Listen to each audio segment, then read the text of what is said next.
बांका जिला हमार सोना जैसन धरती, पहाड़ झरना चमके लागे बड़ा सुगती। मंदार के नगरी प्यार के पहचान, बांका जिला रे भाई दिलवा के शान। चानन नदी बहे खेतवा हरियर हरियर, गांव के लोग सब मन से बड़ा गहीर।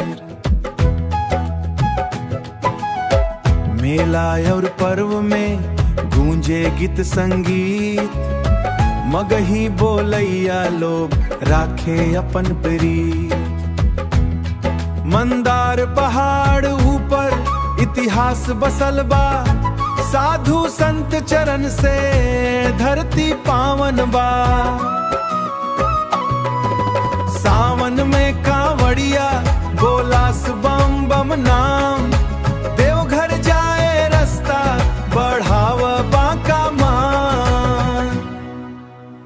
धान गेहूं के खुशबू अंगना में फैला, मैया के हाथ के रोटी घीवा में मेला।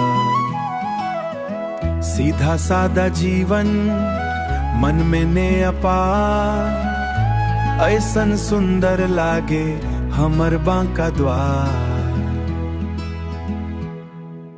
बांका जिला हमार सोना जैसन धरती, पहाड़ झरना चमके लागे बड़ा सुगती।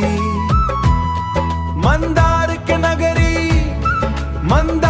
नगरी प्यार के पहचान, बांका जिला रे भाई दिलवा के शान। बांका जिला रे भाई दिलवा के शान।